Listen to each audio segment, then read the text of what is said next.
Buenos días, amados hermanos. Espero que estén bien en la gracia del Señor. Y quiero hacerles reflexionar en la letra de uno de los cantos que acabamos de entonar, el penúltimo canto. Les voy a leer parte de lo que dice este canto. Dice: cada día tu nombre bendeciré, moraré en tu gloria y esplendor. En tus maravillas meditaré, en tu gran poder proclamaré, de tu salvación diré y de tus bondades, porque eres más grande de lo que imagino y más hermoso, oh Dios, de lo que he pensado. Oh, tú eres grande y digno de alabar. Después dice: tú llenas nuestras vidas, por siempre te alabaremos, porque eres más grande de lo que imagino y más hermoso, Dios, de lo que he pensado. Oh, tú eres grande y digno de alabar. Hermanos, cuando yo medito en lo que dice ese canto y les escucho cantar, y creo que ustedes están convencidos de que lo que dice ese canto es cierto, pues pensando en eso y también pensando en algunas veces que algunos me han dicho: pastor, yo no tengo motivación, yo no tengo gozo, yo no siento alegría en orar, en leer la Biblia, en cantar, en venir a la iglesia, en reunirme con el ICRE y aprender una lección, en servir en algún ministerio, en evangelizar a alguien. Yo no siento motivación, no tengo gozo, no tengo alegría, no me nace. Y algunos dicen: yo no quiero hacer nada por obligación, yo quiero que me nazca del corazón. Pues cuando yo escucho esas cosas, hermanos, y pienso en este canto que acabamos de cantar, se me viene a la mente, y no se lo he dicho a personas que me han dicho eso, no se los he dicho, pero sí lo he pensado. Y lo que he pensado es hacerle una pregunta: ¿acaso no conoce a Dios? ¿Acaso no conoce a Dios? ¿Cómo es posible que me diga que no tiene motivación para vivir la vida cristiana? ¿Cómo puede decirme que no tiene deseos de orar, de leer la Biblia, de cantar, de venir a la iglesia, de ver a los hermanos, de servir en el ministerio, de evangelizar, de proclamar el nombre de Jesucristo? ¿Cómo me puede decir eso? ¿Es que acaso no conoce al Dios glorioso, maravilloso, infinito, eterno e incomparable, al cual adoramos? Pienso estas cosas, hermanos, porque el conocimiento de Dios debería ser en nuestro corazón un fuego inextinguible. Debería arder en nuestros corazones el conocimiento que tenemos de nuestro Dios, hermanos. Deberíamos poder decir como Pablo en 2 Timoteo capítulo 1:12, cuando él dijo: por lo cual también sufro todas estas cosas. Él dice: yo sufro, estoy dispuesto a sufrir todo tipo de cosas. Y añade: y no me avergüenzo. En otras palabras, no me rindo, no me echo a morir, no soy defraudado. Y dice al final: porque yo sé en quién he creído. Nosotros podríamos decir lo mismo, hermanos. Nosotros estaríamos dispuestos a sufrir cualquier cosa que trajera la vida, y no perderíamos la motivación de seguir adelante y de vivir para la gloria de Dios, si pudiéramos decir con la misma convicción que Pablo: yo sé en quién he creído. Por eso, hermanos, hablando de las motivaciones para el hombre de Dios, en esta mañana vamos a hablar de la mayor motivación que tiene un cristiano. La mayor motivación para un hombre o para una mujer de Dios: Dios mismo, el conocimiento de Dios. Hoy vamos a hablar de sus atributos, de sus características, de sus perfecciones, de esas peculiaridades que le distinguen y le hacen único e incomparable.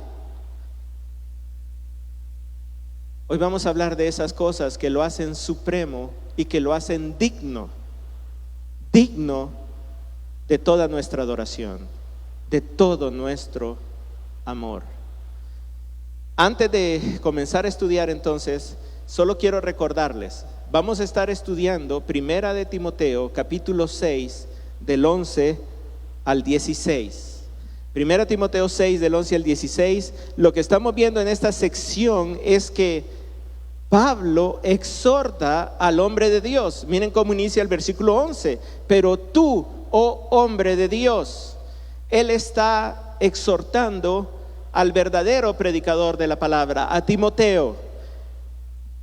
Y le presenta varias responsabilidades o demandas que Dios tiene para su vida. Le dice, debes huir de estas cosas, del amor por el dinero y la codicia y la falsedad. Debes perseguir estas otras cosas, estas otras virtudes.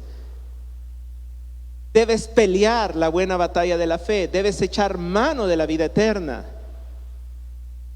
Debes aferrarte a ella y debes guardar la sana doctrina.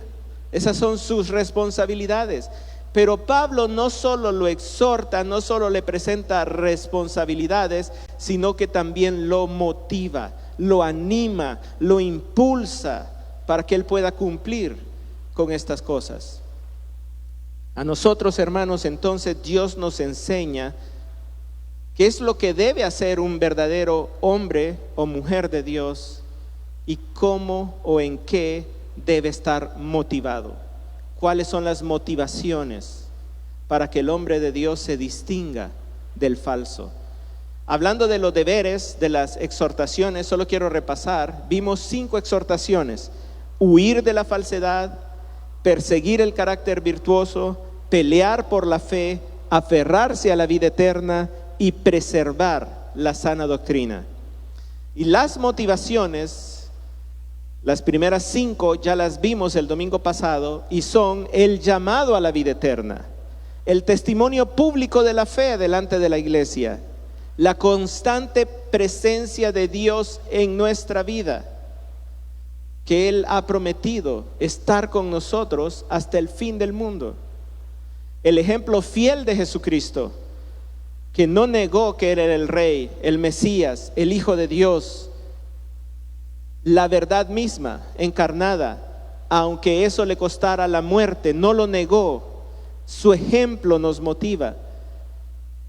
El regreso glorioso de Jesucristo, que algún día el cielo se abrirá y aparecerá Jesucristo brillando con un brillo infinito y refulgente. Y la sexta motivación, que es la que vamos a ver hoy, hermanos, es la gloria infinita e incomparable de Dios. La gloria infinita e incomparable de Dios. Leamos el pasaje, hermanos, para recordar todo el contexto de lo que estamos estudiando. Primera Timoteo capítulo 6 del 11 al 16. Pero tú, oh hombre de Dios, huye de estas cosas y sigue la justicia, la piedad, la fe, el amor, la perseverancia y la amabilidad. Pelea la buena batalla de la fe. Echa mano de la vida eterna, a la cual fuiste llamado y de la que hiciste buena profesión en presencia de muchos testigos. Te mando delante de Dios, que da vida a todas las cosas, y de Cristo Jesús, que dio testimonio de la buena profesión delante de Poncio Pilato, que guardes el mandamiento sin mancha ni reproche hasta la manifestación de nuestro Señor Jesucristo, la cual manifestará a su debido tiempo el bienaventurado y único soberano, el Rey de reyes y Señor de señores, el único que tiene inmortalidad y habita en luz inaccesible, a quien ningún hombre ha visto ni puede ver. A Él sea la honra y el poder eterno. Amén.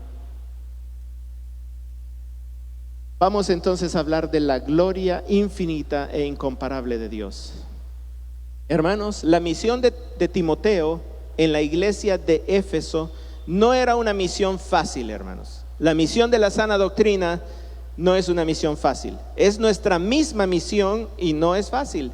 No es fácil, hermanos, cuidar de nuestra santidad, de nuestra propia vida. Aparte de eso, cuidar de nuestro testimonio para con los de la iglesia y para con los de afuera. Ocuparnos en la lectura, en el estudio, en la enseñanza de la palabra de Dios. No es fácil, hermanos, confrontar el pecado en la iglesia, de hombres y de mujeres, ancianos y jóvenes. No es fácil soportar las consecuencias de una persona resentida, dolida, e incluso sus familiares molestos. No es fácil, hermanos, que se ponga en práctica la conducta que Dios manda en la iglesia, tanto de hombres como de mujeres, de pastores, de diáconos y de la iglesia en general. No es fácil, hermanos, la misión de que la iglesia sea la columna y la baluarte de la verdad, por el conflicto que hay. Y a ese conflicto que hay dentro de la iglesia le sumamos el conflicto que tenemos afuera con el mundo, las burlas, el menosprecio y en algunos lugares la persecución en contra de la fe, en contra de los cristianos. Entonces vemos que es una misión difícil. Y si aparte de eso le añadimos las cosas que siempre hay en la vida, como la enfermedad, dificultades económicas, accidentes, fenómenos naturales, se vuelve entonces una misión difícil, una misión que no es fácil. Como lo dice ahí en 1 Timoteo 6:12, es una batalla, es una buena batalla, es una guerra espiritual. Por eso, hermanos, el hombre de Dios, el creyente, necesita motivaciones. Y Pablo le ha dado una lista de motivaciones a Timoteo. Le ha dicho: tú has sido llamado a la vida eterna. Has dado testimonio delante de la iglesia de eso que Dios ha hecho en tu vida, que has muerto en Jesucristo y has resucitado juntamente con Jesucristo y ahora vives en Cristo Jesús. La presencia de Dios está en tu vida. Él te acompaña. Tienes el ejemplo de Jesucristo y sabes que Jesucristo regresará gloriosamente y que cuando Él regrese, tú serás manifestado con Él en gloria. Pero necesitas aún más motivación, pues puedes tener aún mayor motivación. Podemos tener aún más motivación que todo eso que ya he mencionado. Y esa motivación es el conocimiento de Dios. Conocer a Dios tal como Él es. El conocimiento de Dios, hermanos, es la motivación suprema del cristiano. Nada nos puede motivar más para la batalla espiritual, para no rendirnos, para vivir para la gloria de Dios, que conocer a Dios. Conocer sus atributos, conocer sus perfecciones, reconocer su gloria, hermanos. A mayor conocimiento de Dios, mayor va a ser nuestra fidelidad a Él, nuestra reverencia a Él, nuestro temor de Él. Mayor va a ser nuestro compromiso con Él, nuestra entrega a Él.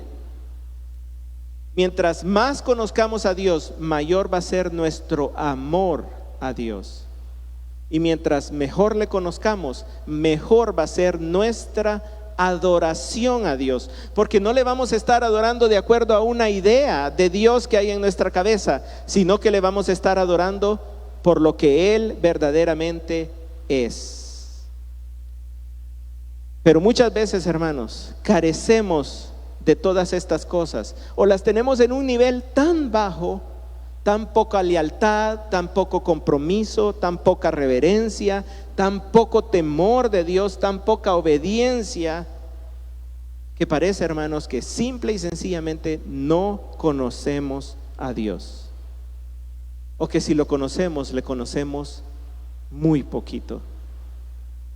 Un comentarista cristiano dice lo siguiente: muchos cristianos, las vidas de muchos cristianos reflejan que creen en un Dios chiquitito, en un Dios pequeño. Porque si creyeran en Dios y conocieran a Dios, el Dios que verdaderamente vemos en las Escrituras, sus vidas serían totalmente diferentes. Darían fruto abundante y sus testimonios serían poderosos testimonios del Evangelio de Cristo Jesús, si conocieran más a Dios. Por eso, hermanos, es tan importante lo que vamos a ver en esta mañana. Del versículo 13 al versículo 16, Pablo va a presentar una doxología. Una doxología es una alabanza de la gloria de Dios. Él va a alabar a Dios por sus atributos. Y nosotros, hermanos, si ponemos atención, vamos a conocer a Dios. En esta mañana vamos a ver 4 de 8 características, de 8 atributos por los cuales el apóstol Pablo alaba a Dios en este pasaje. Estos 8 atributos o características de Dios son los siguientes, hermanos. Dios es el dueño de la vida. Número 1, Dios es el dueño de la vida. Número 2, Dios es el dueño de los tiempos o del destino. Número 3, Dios es bienaventurado. 4, Dios es único. 5, Dios es soberano. 6, Dios es eterno. 7, Dios es incomprensible o inaccesible en su totalidad. Y número 8, Dios es digno. Dios es digno. Hoy vamos a ver los 4 primero. Entonces, hablando de la gloria infinita e incomparable de Dios, lo primero que vamos a ver es que Dios es el dueño de la vida. Dios tiene potestad sobre la vida. Miren el versículo 13, primera de Timoteo 6:13, dice: te mando delante de Dios, ¿qué cosa? Que da vida. Dios que da vida a todas las cosas. Esa expresión Dios da vida, hermanos, se puede entender de varias formas. Se puede entender como que Dios es el creador o la fuente de vida, pero también se puede entender como que Dios es el que mantiene o el que preserva la vida. Así que cuando decimos Dios da vida, estamos hablando de Dios como creador y estamos hablando de Dios como sustentador de vida. El versículo dice que Él da vida a todas las cosas. Todas las cosas se refiere a los seres humanos, a las personas, a nosotros. Se refiere a los seres angelicales que no podemos ver, pero que sabemos que existen. Se refiere a las plantas, a los animales, a todo lo que hay en el universo. Él les ha dado vida a todos y Él guarda o preserva la vida de todas las cosas. Hermanos, en la Biblia encontramos una gran verdad: que Dios da vida.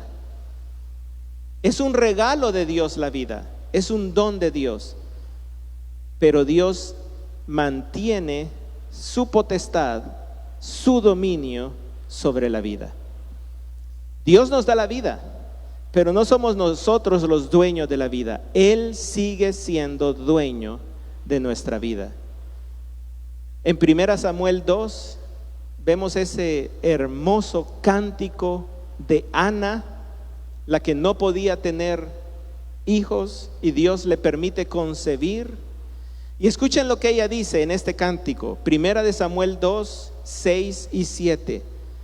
El Señor da muerte y da vida, hace bajar al Seol y hace subir. El Señor empobrece y enriquece, humilla y también exalta. Las palabras de Ana significan lo mismo que estoy diciendo. La vida es un regalo de Dios, pero Él mantiene el control de la vida. Él tiene potestad sobre la vida. Pero hay otra maravillosa verdad que encontramos en las Escrituras también. Dios es el dueño de la vida, pero también Dios guarda la vida de los suyos, de sus hijos. Dios guarda, Dios preserva nuestra vida. Miren lo que dice el Salmo 66:9. Salmo 66:9 dice: Él es quien nos guarda, ¿con qué? Con vida, y no permite que nuestros pies resbalen. Y también Ana, en 1 Samuel 2:9 dice, Él guarda los pies de sus santos. Lo que está diciendo es que Él guarda de una forma muy especial la vida de sus hijos, del hombre de Dios. Y hermanos, lo que estamos diciendo hasta este punto es que Dios es el creador, Dios da vida y Él preserva, guarda y controla la vida física, la vida corporal. Él es el dueño. Pero hermanos, también en la Biblia encontramos que no solo la vida física le pertenece y no solo de la vida física tiene potestad, sino también de la vida espiritual. Dios es el que da la vida y preserva la vida espiritual, la vida eterna, la vida gloriosa. Efesios capítulo 2 versículo 5 dice, Él nos dio, ¿qué cosa nos dio? Vida juntamente con Cristo. Él nos da vida nueva y Él mismo nos conserva, nos guarda en esa vida. Primera de Corintios 1:8 dice que Él nos confirmará hasta el fin. Filipenses 1:6 dice que estamos convencidos de que el que comenzó en nosotros la buena obra la perfeccionará hasta el día de Jesucristo. Colosenses 3:3 dice que nuestra vida está escondida con Cristo en Dios. Hebreos 10:39 dice que nosotros no somos de los que retrocedemos para perdición, sino de los que tenemos fe para preservación del alma.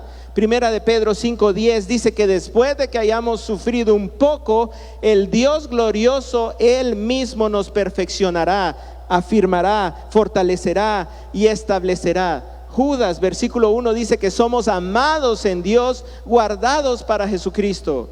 Judas 24 dice que Él es poderoso para guardarnos sin caída. Él nos ha dado vida nueva, vida espiritual, y Él guarda, Él cuida, Él protege nuestra vida en Cristo Jesús. Por eso, hermanos, podemos encontrar motivación para vivir en este mundo. Por eso podemos encontrar motivación para sufrir por la causa de Cristo. Por eso incluso podemos encontrar motivación hasta para morir por esa causa si fuera necesario. Como dice el Salmo 116:15, estimada, valiosa, preciosa es a los ojos del Señor la muerte de sus santos. O sea que Dios no deja al azar o a la casualidad la muerte de uno de sus hijos, sino que está bajo su control. Tiene potestad de nuestra vida, tiene potestad de nuestra muerte, de nuestra vida física, de nuestra vida espiritual, de nuestra vida eterna. Y algo más, hermanos, Él tiene el poder de dar vida al que ha muerto. Él tiene el poder de resucitar de entre los muertos. En 1 Corintios 15, versículos 16 al 19, Pablo dice, si los muertos no resucitan, entonces ni siquiera Cristo ha resucitado. Y si Cristo no ha resucitado, la fe nuestra es falsa, inútil, vana, vacía. Todavía estamos en nuestros pecados si Cristo no ha resucitado. Los que han muerto, los que han dormido en Cristo están perdidos, no tienen esperanza. Si esperamos en Cristo para esta vida solamente y no para la resurrección, entonces somos los más dignos de lástima de entre todos los hombres. Pero Pablo tenía la confianza de que Dios da vida, Dios resucita de entre los muertos. Por eso en el versículo 31, ahí en 1 Corintios 15, él dice, yo cada día estoy en peligro de muerte. O sea, no le tengo miedo a la muerte. Si lucho por motivos humanos, ¿qué ganancia tengo? Si los muertos no resucitan, comamos y bebamos, que mañana moriremos. Pero en el versículo 51, Él dice, les digo un misterio, oigan bien el misterio, no todos dormiremos, no todos vamos a morir, pero todos seremos transformados. En un momento, en un abrir y cerrar de ojos, a la trompeta final, pues la trompeta sonará y los muertos resucitarán incorruptibles y nosotros seremos transformados. El poder de Dios para resucitar aún al que ha muerto. Dios da vida. Él es dueño de la vida. Y aquí viene la motivación, versículo 58, la motivación para el hombre de Dios. Por tanto, porque Él ha resucitado, porque Él tiene poder para resucitarnos a todos, por tanto, amados hermanos, estén firmes, constantes, abundando siempre en la obra del Señor, sabiendo que su trabajo en el Señor no es en vano. Esa es la motivación que tenemos. Hermanos, cuando comprendemos que Dios tiene potestad sobre la vida, que Él da la vida física, pero que Él sigue siendo el dueño, que Él nos da la vida espiritual y Él mismo la guarda hasta el final, que Él nos hará resucitar de entre los muertos para vida eterna en gloria. Cuando entendemos todas esas cosas, hermanos, entonces podemos decir, como dijo Pablo, Cristo será exaltado en nosotros, ya sea por vida o por muerte. Nuestra vida glorificará a Dios, igual nuestra muerte. Y tenemos motivación entonces para seguir adelante, hermanos. ¿Cómo podemos estar deprimidos? ¿Cómo podemos estar sin ganas cuando sabemos que nuestra vida está en las manos de Dios? Tanto nuestra vida física, nuestra vida espiritual y nuestra vida después de la muerte. Él nos la da, pero Él sigue teniendo potestad y control. Segunda característica de Dios que nos motiva, hermanos: Dios es el dueño de los tiempos. Miren ahí el versículo 14.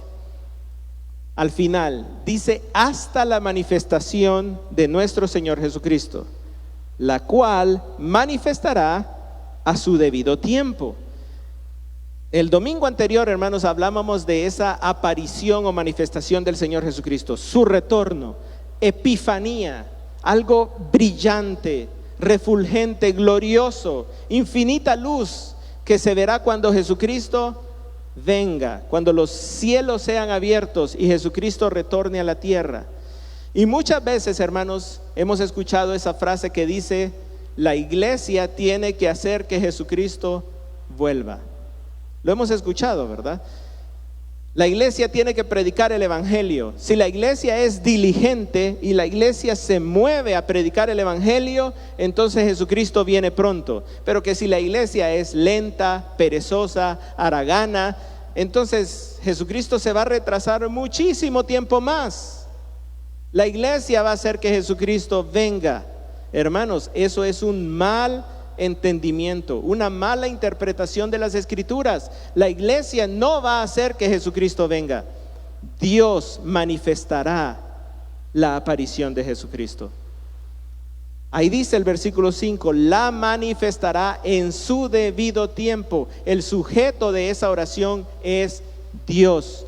Dios va a traer a Jesucristo en el tiempo que Él lo ha decidido. La palabra tiempo ahí es kairos. Creo que hemos escuchado esa palabra, kairos. Se refiere a un tiempo oportuno, un tiempo favorable. Se refiere a un momento decisivo, a un momento decisivo. Kairos, hermanos, en los planes de Dios se refiere a un momento que Dios ha establecido. Dios ha establecido el momento en el que Jesucristo vendrá. Cuando dice a su debido tiempo, entonces pudiéramos decir, hermanos, Dios lo manifestará en su propio tiempo, en el tiempo suyo. Él lo manifestará. Eso no dice, hermanos, que ni el tiempo, ni la forma, ni el lugar, ni las condiciones en las que Jesucristo regresará se escapan del control y de la potestad de Dios.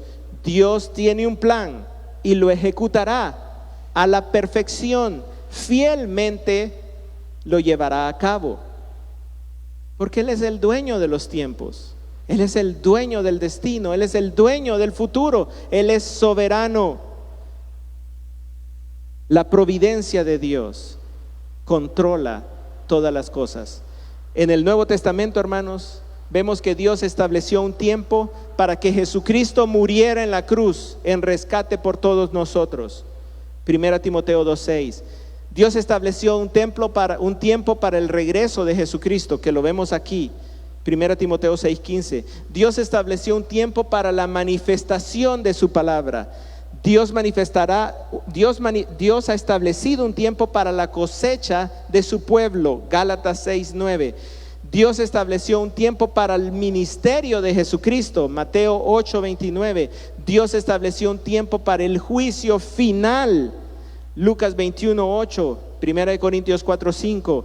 Dios estableció un tiempo incluso para la manifestación del anticristo y el ministerio de iniquidad. Nada se escapa del control de Dios en su plan. Y eso, hermanos, incluye nuestra vida. Eso incluye los detalles de nuestra vida. Él establece los tiempos de su plan, pero también establece los tiempos en nuestra vida. Él sabía cuándo íbamos a nacer. Él tiene contados nuestros días. Él ha establecido cuándo hemos de morir. Él estableció cuándo escuchamos y creímos la gracia de Dios en verdad para recibir al Señor Jesucristo en nuestro corazón. Él lo estableció. Vemos en la Biblia, por ejemplo, que Él estableció la disciplina, el tiempo de disciplina de Zacarías cuando él pecó. Él también establece el tiempo de nuestras pruebas, de nuestros sufrimientos, de la disciplina suya sobre nosotros. Él establece los tiempos. Él estableció el tiempo de la muerte de Pablo, de la muerte de Pedro. Él ha establecido el tiempo de nuestra propia muerte. Y Él ha establecido el tiempo de nuestra exaltación. Miren primera de Pedro 5:6. Primera de Pedro 5:6 dice: humíllense pues bajo la mano poderosa de Dios, para que Él los exalte a su debido tiempo, al tiempo que Él ha establecido. Entonces, hermanos, Él es soberano. Él nos ha dado la vida. Él ha establecido los tiempos y las circunstancias en nuestra vida. Eso nos da motivación, hermanos, como hombres de Dios. Le daba motivación a Timoteo y nos da motivación a nosotros, porque podemos vernos a nosotros mismos, hermanos, no como un barco que va a la deriva, sin rumbo, no como una hoja de un árbol que el viento levantó y que la lleva de aquí, la lleva para allá y no se sabe dónde va a caer esa hoja. Esos no somos nosotros, hermanos. Nosotros estamos bajo el plan, la dirección y el control de Dios. Eso nos debe motivar, hermanos, porque tenemos propósito para nuestra vida: cumplir el plan de Dios. Cumplir el plan de Dios. Por eso, hermanos, no puedo entender cuando alguno me dice: no tengo motivación. No conoce a Dios. No conoce el plan de Dios para su vida. Tercera característica que vemos de Dios. Vean el versículo 15. Dice: la cual manifestará a su debido tiempo. ¿Quién? La cual manifestará a su debido tiempo el bienaventurado. Dios es bienaventurado. Esta es la segunda vez que Pablo dice en 1 Timoteo que Dios es bienaventurado. Miren el versículo 11 del capítulo 1. Al final, Pablo habla de el glorioso evangelio del Dios bendito. Bendito, hermanos, es la misma palabra que bienaventurado. Y lo que significa bendito o significa bienaventurado es feliz, dichoso, satisfecho. Pero pudiéramos decir verdaderamente inmensamente feliz, inmensamente dichoso, inmensamente satisfecho. Hermanos, muchas veces no pensamos en esto. Dios es inmensamente feliz. Dios es feliz, hermanos. Dios es infinitamente dichoso, satisfecho, infinitamente. Y generalmente no pensamos de que Él es feliz, dichoso, satisfecho, independientemente de nosotros, independientemente de todo lo demás. Él es dichoso y feliz en sí mismo, porque Él se disfruta, se goza de sí mismo. John MacArthur dice: dado que Dios es absolutamente perfecto, soberano, y que no tiene obstáculos para cumplir con sus propósitos y sus obras que glorifican su nombre, entonces Él es supremamente feliz. Dios es el ser más feliz que se pueda concebir. La bienaventuranza de Dios consiste en su perfección, hermanos. Él es tan perfecto, tan hermoso, tan glorioso, no le hace falta nada. Él entonces puede ser infinitamente feliz. Elifaz, uno de los amigos consejeros de Job, que le dio malos consejos a Job, pero al menos Elifaz sí comprendía la bienaventuranza de Dios. Miren en Job capítulo 22, versículos 2 y 3. Job 22, 2 y 3 dice: ¿puede un hombre ser útil a Dios? ¿O un sabio útil para sí mismo? ¿Necesita Dios a un hombre? ¿Es de algún beneficio al Todopoderoso que tú seas justo? ¿Qué gana Dios de nuestra obediencia y de nuestra justicia, de nuestra santidad? ¿Qué gana Él? ¿Gana Dios algo si haces perfectos tus caminos? La respuesta es no. Él ya lo tiene todo. Pero entonces, hermanos, ¿cómo eso nos motiva? ¿Cómo nos motiva saber que Dios es infinitamente feliz, bienaventurado, que no le hace falta nada? ¿Cómo nos motiva a nosotros, hombres y mujeres de Dios? ¿Qué motivación trae eso para nuestra vida? Se la voy a leer, hermanos, en palabras de un teólogo que se llama William Burkitt. Escuchen lo que este teólogo dijo: Dios es infinitamente feliz en el disfrute de sí mismo, de sus perfecciones. Él es incapaz de obtener provecho, ganancia o interés de alguna de sus criaturas. Así que si Él tuvo a bien darnos a su Hijo, darnos el Evangelio, darnos el Espíritu Santo, perdonar nuestros pecados, darnos vida eterna, si Él ha hecho todas estas cosas, es para capacitarnos y para habilitarnos para que nosotros también podamos disfrutar de Él.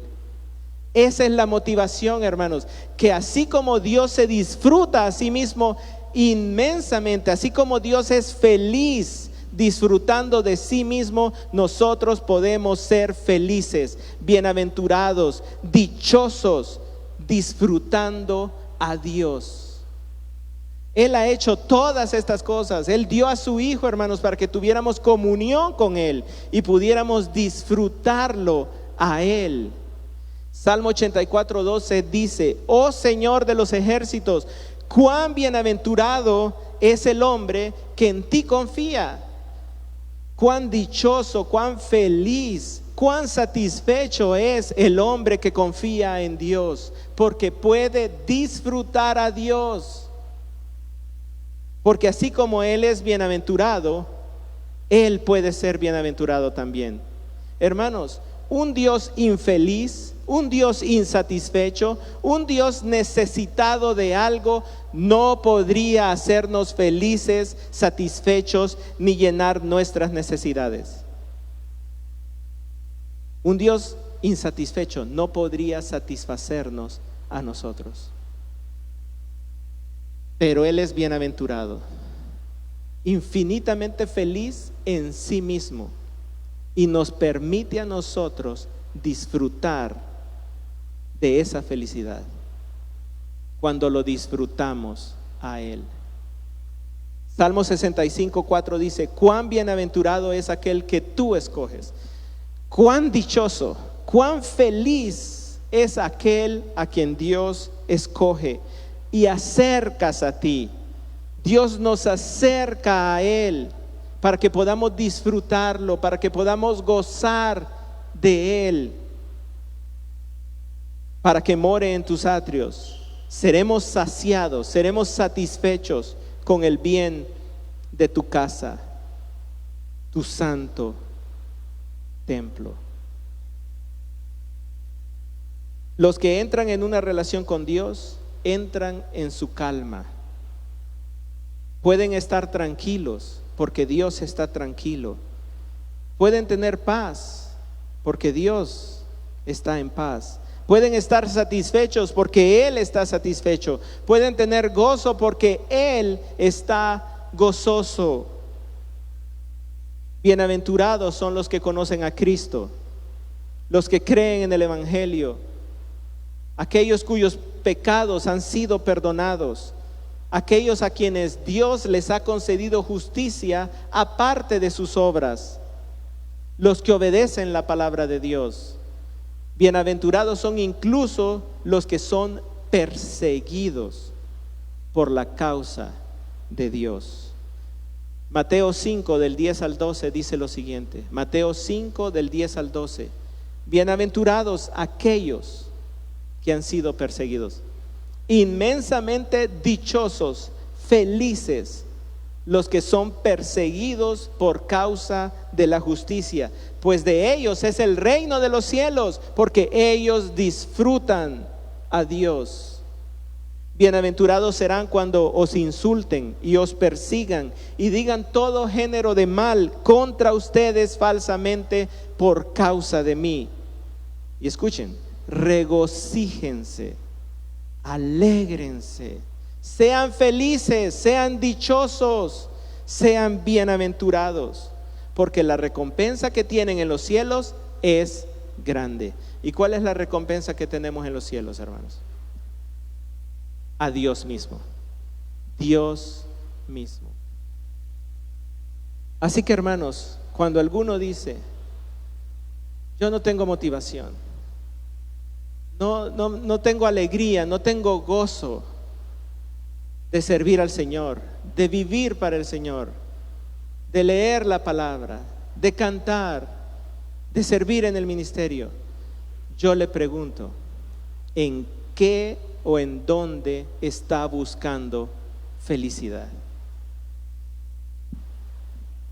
Porque si estuviera buscándola en Dios, usted disfrutaría de Dios y Dios le haría feliz, inmensamente feliz y bienaventurado, como Él es bienaventurado y feliz. Pero muchas veces andamos buscando la felicidad a saber dónde, hermano. Díganme ustedes, piénselo, ¿en dónde está buscando usted felicidad? ¿En dónde está buscando usted satisfacción? En Dios está la felicidad, porque Dios es bienaventurado. Dice John Piper que Dios es más glorificado cuando más satisfechos estamos en Él. Mientras más buscamos la satisfacción en Dios, más gloria recibe Él. La cuarta y última característica que vamos a ver en esta mañana es que Dios es único. Miren el versículo 15: la cual manifestará a su debido tiempo el bienaventurado y ¿qué cosa, hermanos? y único, y único soberano. Este atributo de Dios es algo que Pablo ya ha repetido varias veces en la carta. Miren, por ejemplo, 1 Timoteo 1:17. 1:17 dice: por tanto, al Rey eterno, inmortal, invisible y único Dios. Y único Dios. 1 Timoteo 2:5 dice: porque hay un solo Dios. Un solo Dios. Y aquí lo vuelve a repetir. Dios manifestará el regreso del Señor Jesucristo. Y dice: el bienaventurado Dios y el único soberano Dios. Que Dios es uno, que Dios es único, es una enseñanza básica en el Antiguo Testamento. Deuteronomio 6:4 dice: oye Israel, escucha Israel, el Señor vuestro Dios uno es. El Señor uno es. Es la enseñanza de Jesucristo, hermanos. Juan 17:3. Vean Juan 17:3 y véanlo con mucha atención, hermanos. Préstenle mucha atención a Juan 17:3. Dice: esta es la vida eterna. ¿Cuál es la vida eterna? Que te conozcan a ti. Y de eso estamos hablando hoy, hermanos. De conocer a Dios. Conocer a Dios es vida eterna. Dice que te conozcan a ti, ¿qué cosa? El único Dios verdadero. Y a Jesucristo, a quien has enviado. Hermanos, que Dios es el único Dios significa que solo hay un Dios. No hay más dioses aparte de Él. En el mundo hay cantidad de dioses, siempre los ha habido, ídolos. Hay algunas religiones, hermanos, que no tienen decenas, ni centenares, ni miles de dioses, tienen millones de dioses, porque para ellos todo lo que hay, todo lo que existe es Dios. Dios es todas las cosas, dicen ellos. Entonces mi pregunta es: ¿cómo pueden adorar a tantos dioses? ¿Cómo pueden adorar a Dios si Dios es todas las cosas? ¿Cómo podríamos adorar a Dios si hubieran varios dioses? Pero Dios es uno. Dios es uno. Y por eso podemos adorarlo. Porque no hay otro como Él. Porque sus atributos y sus perfecciones son únicas también, únicas de Él. Su esencia es única. Solo hay un Dios. Sería imposible que hubieran dos dioses, hermanos, o tres dioses. Un solo Dios es lo que hay. Por eso Josué al pueblo de Israel, al entrar a la tierra prometida, le dijo: decidan ahora, decidan, ¿servirán a Dios o servirán a los ídolos? Pero yo y mi casa serviremos a Jehová, al único Dios vivo y verdadero, porque dioses falsos hay mucho. Entonces, hermanos, ¿cómo no nos puede motivar eso a nosotros? Si sabemos, hermanos, que servimos al único Dios, que no hay otro Dios a quien servir. Eso nos debe motivar, hermanos. Eso no nos permite decir que no tengo ganas de vivir en santidad, que no tengo ganas de dejar este pecado, que no tengo ganas de congregarme, que no tengo ganas de evangelizar al mundo. ¿Cómo podemos decir eso si hay un solo Dios? Y en ese Dios hemos creído. Vamos a cantar, hermanos, acerca de otro gran atributo de Dios, su santidad. Vamos a regocijarnos en el Dios en el que hemos creído. Pongámonos de pie y vamos a cantar: Santo, Santo, Santo.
imposible sea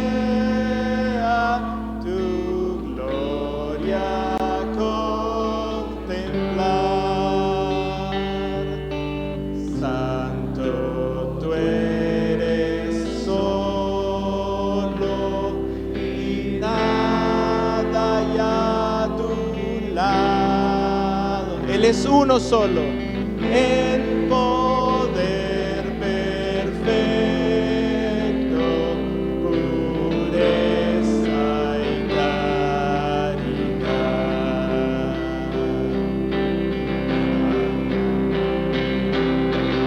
Santo, santo, santo, la gloria de tu nombre.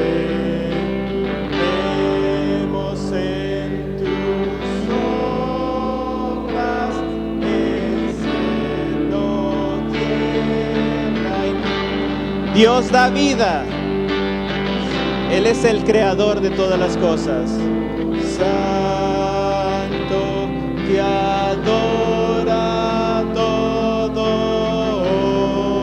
hombre. Dios en tres personas, bendita Trinidad. Bendita Trinidad, bienaventurado Dios, inmensamente feliz y dichoso, y que nos permite compartir esa dicha y ese gozo cuando disfrutamos de Él. Padre Celestial, en esta mañana, Señor, te damos las gracias, Padre, porque nos permites, por medio de tu palabra, conocerte, Padre, conocerte mejor, conocerte más. Y eso motiva nuestros corazones, Señor, porque vemos la grandeza incomparable que solo tú posees, oh gran Dios.